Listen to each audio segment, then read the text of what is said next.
I'd like to be #1 female tennis player in the world. In the year 2008, I will have played in the Olympic Games by Samantha Stosur. Wow.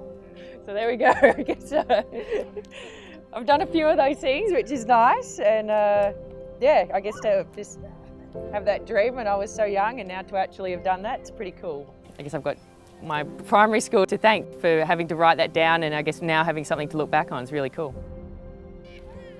It's changed a lot. It's much bigger. There's new buildings, an indoor hall.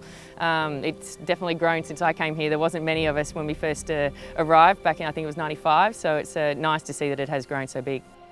It wasn't until last year after the US Open when we were at the Broadwater for the parade for Sally and myself that someone brought it out, and I kind of had a quick glance but didn't think too much of it, and then I realised afterwards what it was, and then I obviously read it, and yeah, probably made me laugh and made me look back on what I was thinking when I was so young.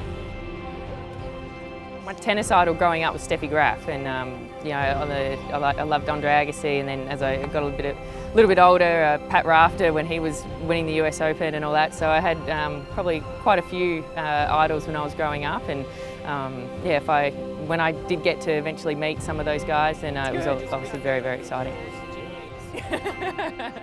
He's doing well. I think it's really important to have your friends at school and learn to communicate with everyone, and obviously you're learning lots while you're here, so I think it's a really important time of your life.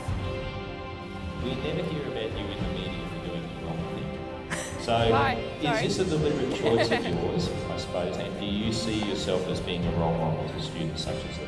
Oh, absolutely. I think even whether you want to be or don't want to be, you're going to be a role model, and the people that I always looked up to behave very well, and I don't think because you're a good tennis player, or a good sports person, or whatever you are, then you can get away with doing the wrong thing. So I think you do what you do and treat people the way that you want to be treated, and that's always something that I've tried to do, and be respectful of others and enjoy myself. So I don't think that's going to get me into any trouble, so I'm happy with that.